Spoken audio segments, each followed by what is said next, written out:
अलोकतांत्रिक कह लीजिए, आतंकवादी कह लीजिए, असामाजिक संगठन कह लीजिए। देखिए, जो लोग गोली चलाते हैं, अगर वो ये बात कह रहे हैं कि भीम आर्मी आतंकवादी है, तो यार ये समझ नहीं आ पा रहा है। आप खुद सोचिए ना, गोली चलाने वाला आतंकवादी होता है या गोली खाने वाला?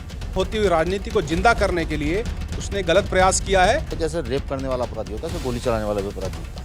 संगठन का नाम भीम आर्मी रखा गया है, आपने उस पर भी आपत्ति जताई है। उस आर्मी को अपने नाम के आगे लगाकर तुम इस देश को टुकड़े टुकड़े करना चाहते हो, और आर्मी नाम के आड़ में। भाई ये मुंह से कह देना कि बैन लगा दिया जाएगा, ये कर दिया जाएगा, वो कर दिया जाएगा, ये किस कारण से? कारण क्या है? गोली भी हम ही खाएं, बैन भी हम पर ही लगे। 10 गाड़ियां चल रही हैं, लेकिन जब हमला हुआ तो 9 गाड़ियां गायब थी। आपके ऊपर जब हमला हुआ, 4 लोग चारों तरफ से आप बता रहे हो फायरिंग कर रहे हो, और आपको गोली ऐसी जगह लगती है जहां पर मुझे आश्चर्य होता है कि गोली कैसे शर्ट के अंदर से होकर निकल के चली गई।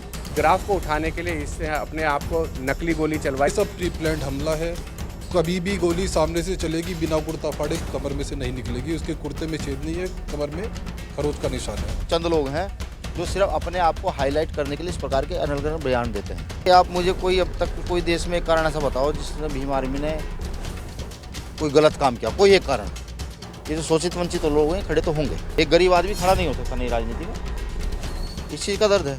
क्षेत्रीय संगठन के जिम्मेदार लोग होंगे, 1-2 को मैंने सुना, उनकी भाषा निहायत ही गलत थी। ये वैचारिक लड़ाई है, हथियारों की लड़ाई नहीं है, ठीक है? वरना इतनी सारी जनसंख्या है, बताइए। हमारी अगर वंचितों की संख्या लें तो इस देश में कम थोड़ी है। नमस्कार, मैं हूं आपके साथ रोशन लाल सैनी। आप देख रहे हैं न्यूज़ 14 टुडे, और आज हम बात करेंगे भीम आर्मी के राष्ट्रीय अध्यक्ष विनय रतन जी से, क्योंकि भीम आर्मी संस्थापक और आज़ाद समाज पार्टी के राष्ट्रीय अध्यक्ष चंद्रशेखर आज़ाद के ऊपर 28 जून को हमला हुआ था, और उस हमले के बाद अब सोशल मीडिया पर एक जुबानी जंग छिड़ी हुई है। जहां अगर कल की बात करते राजपूत समाज के जो सामाजिक संगठन है, वहाँ उनके पदाधिकारियों ने भीम आर्मी को न सिर्फ बैन करने की बात कही है, बल्कि आतंकवादी संगठन की बता करके सरकार से अलग से गुहार लगाई है। इस पर बात करते हैं कि जो भीम आर्मी के राष्ट्रीय अध्यक्ष विनय रतन जी बयान को किस तरह से लेते हैं। विनय भाई, आपका स्वागत है न्यूज़ 14 टुडे में। जिस तरह से राजपूत समाज की जो सामाजिक संगठन है, उनका ये बयान आता है, किस तरह से?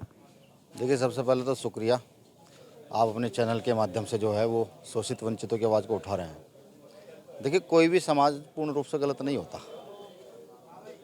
समाज के कुछ लोग गलत हो सकते हैं। अगर शिक्षा का प्रचार प्रसार करना आतंकवाद है, तो वो ये काम तो हम करते रहेंगे, क्योंकि हमारी जो फूले साहब अम्बेडकर की विचारधारा है, उसने हमें यही सिखाया है। जितने भी महापुरुष बहुजन समाज के हैं, सबने यही किया। देखिए, जो लोग गोली चलाते हैं, अगर वो ये बात कह रहे हैं कि भीम आर्मी आतंकवादी है, तो यार ये समझ नहीं आ पा रहा है। आप खुद सोचिए ना, गोली चलाने वाला आतंकवादी होता है या गोली खाने वाला? समझ रहे? दूसरा कि ये जो बयानबाजी, बिना अनर्गल बयानबाजी चल रही है पूरे, उसमें कोई किसी संगठन का मुखिया कुछ कह देता है, कुछ कहता है। देखिए, मैं उनसे भी कहना चाहता हूँ, भाई ये भारत है, भारत में कानून है, कानून में अधिकार हैं, सबको समान है, ठीक? गोली चलाने वाला अपराधी है, जैसे रेप करने वाला अपराधी होता है, ऐसे गोली चलाने वाला भी अपराधी होता है, ठीक? और अगर अपराधियों का संरक्षण इस देश में होगा, कोई भी समाज करे, ये हर समाज की बात है, किसी एक जाति धर्म की बात नहीं है। अगर कोई भी समाज का व्यक्ति रेप करता है तो वो रेपिस्ट है, कोई गोली चलाता है तो वो क्रिमिनल है। ये चीज़ें भारत के प्रत्येक वर्ग को समझनी पड़ेंगी। कोई भी फैसला गोली से नहीं हो सकता। हम तो बार बार कहते हैं, भाई किसी को परेशानी हमसे पूछे ना करके, हम जवाब देंगे। जो भीम आर्मी पर बैन लगाने की वो सरकार से मांग कर रहे हैं, इस तरह के आरोप लगाकर, इस पर क्या? देखिए, देश में समान अधिकार हैं, लोकतंत्र हैं, कॉन्स्टिट्यूशन है। कॉन्स्टिट्यूशन में आर्टिकल 19 है, और आर्टिकल 19 बोलने की आज़ादी देता है सभी को। मुझे भी देता है, उनको भी देता है। खूब कहें, हर चीज़ का कारण होता है। भाई ये मुंह से कह देना कि बैन लगा दिया जाएगा, ये कर दिया जाएगा, वो कर दिया जाएगा, ये किस कारण से? कारण क्या है? गोली भी हम ही खाएं, बैन भी हम पर ही लगे। देखिए, किसी चीज़ का कोई औचित्य होता है कहने का। मैं उनसे भी कहता हूँ, भाई भीम आर्मी के विषय में जान लो। हर गरीब शोषित वंचित के साथ जब कोई खड़ा नहीं होता तो हम खड़े होते हैं, भीम आर्मी खड़ी होती है। किसी को शिक्षा में कोई परेशानी आती है तो हम खड़े होते हैं, कहीं कुछ गलत हो जाता तो हम खड़े होते हैं। बैन लगाने वालों का काम है कि कुछ लोग हैं, कुछ चंद लोग, पूरा समाज में कुछ चंद लोग हैं जो सिर्फ अपने आप को हाईलाइट करने के लिए इस प्रकार के अनर्गल बयान देते हैं। मैं उनको बता दूं कि भीम आर्मी भारत का आज दूसरे नंबर का सबसे बड़ा संगठन है, और भीम आर्मी का कार्यकर्ता बनने के लिए कोई फॉर्म नहीं भरा जाता, कुछ नहीं भरा जाता। बस हाँ, आप में काबिलियत होनी चाहिए अन्याय के खिलाफ लड़ने की, तो आप भीम आर्मी के पदाधिकारी कार्यकर्ता बन जाते हैं। समाज सेवा की आपके अंदर लगन होनी चाहिए, बन जाते हैं। क्षेत्रीय महासभा के जो पदाधिकारी हैं उनका कहना है कि जो भीम आर्मी जो संगठन है उसमें बाबा साहब का नाम भीम भी जुड़ा है और आर्मी शब्द जो कि भारतीय सेना के नाम को कहा जाता है आर्मी वो भी जुड़ा है और इस तरह की जो गतिविधियां हैं उसको लेकर के उन दोनों नामों को बदनाम करने की साजिश करती है भीम आर्मी। ऐसा क्यों उन लोगों इस तरह की प्रतिक्रिया कर रहे हैं? भाई आप मुझे कोई अब तक कोई देश में एक कारण ऐसा बताओ जिसने भीम आर्मी ने कोई गलत काम किया, कोई एक कारण। भाई हम स्टार्टिंग हमारी तब हुई, हम 350-400 पाठशालाएँ चलाते थे, उनका विरोध सब लोग करते थे। भाई पाठशालाएँ चलाना क्या विरोध करना है? इस देश की उन्नति शिक्षा पर बेस है, इस देश की क्या किसी भी मानव की उन्नति शिक्षा पर बेस है। अगर आप अपने यहाँ 100% एजुकेशन कर दीजिए, देखिए आपका देश, आपका प्रदेश, आपका जिला, आपका गांव ऑटोमेटिकली सुधर जाएगा। अब वो इस चीज़ को पता नहीं क्यों नहीं एक्सेप्ट करना चाहते। देखो भाई वंचित वर्ग खड़ा तो होगा, ये जो शोषित वंचित लोग हैं खड़े तो होंगे। भाई ये शिक्षित हो रहे हैं, जान रहे हैं, उन्हें पता है कि भाई हम मानव की थ्योरी एक समान वाले पर काम करते हैं। हम ये नहीं करते भाई पत्रकार महोदय आप ऊंचे और मैं नीचा, हम इस पर काम नहीं करते। आप किस जाति धर्म से हमें सभी कोई मतलब नहीं है। अगर आप समानता की ओर अग्रसर हैं और आप अच्छा काम कर रहे हैं, सच्चाई दिखा रहे हैं, तो हम भीम आर्मी आपके साथ पूरे कंधे से कंधा मिला खड़ी है, आपका शोषण नहीं होने दिया जाएगा। यही भीम आर्मी है। चंद्रशेखर पर हमला हुआ उसको भीम आर्मी की ही साजिश बता रहे हैं वो लोग, क्योंकि उनके समाज के लोग इस मामले में फंसे हुए हैं। देखिए अभी जो है, मैंने फिर कहा आपको कि अपराधी अपराधी होता है, वो किसी भी समाज का हो। हर समाज में सब लोग अपराधी नहीं होते और हर समाज में लोग गलत भी नहीं होते। ठीक, बहुत सारे उसी समाज के बुद्धिजीवी भी हैं जो ये कह रहे हैं भाई ये गलत हुआ है, ये नहीं होना चाहिए किसी भी प्रकार से। ठीक है, तो अब उन्हें क्या कहेंगे? भाई जो उसी समाज के बुद्धिजीवी हैं, वो जो मिल के भी जा रहे हैं, वो कह रहे हैं भाई ये गलत हुआ है, ये किसी के साथ भी नहीं होना चाहिए। भाई क्या शोषित वंचित व्यक्ति राजनीति दल नहीं बना सकता?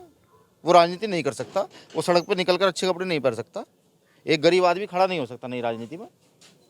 इस चीज़ का दर्द है। तो ये तो सब बेकार की चीज़ें हैं। ठीक, अगर हम सहारनपुर जनपद की बात करें तो सहारनपुर में हमेशा से गंगा जमुना के बीच में रहता है और तहजीब के नाम से जाना जाता है। लेकिन यहाँ पर जिस तरह से अब पिछले दिनों की बात करें तो जैसे ठाकुर गुज्जर समाज आमने सामने आ गए थे, अब चंद्रशेखर भाई पर हमला हुआ है तो इसको जातीय मोड़ देने की कोशिश की जा रही है। जिस तरह से अगर क्षेत्रीय समाज के लोग इस तरह की बयानबाजी कर रहे हैं तो इसको कहाँ तक आप देखते हैं? क्या इस तरह की बातें होनी चाहिए? देखिए सबसे पहले तो मैं बताऊँ अभी संगठन के कुछ जिम्मेदार लोग, भाई क्षेत्रीय संगठन के कुछ जिम्मेदार लोग होंगे, एक दो को मैंने सुना, उनकी भाषा निहायत ही गलत थी। वो ही अब से 200 साल पुराना जो जुबान थी उनकी, जाति के नाम को लेकर अभद्र बोलना और माँ बहनों के विषय में गलत बोलना। माँ बहन उनकी व हमारी, भीम आर्मी का तो अपना सिद्धांत है।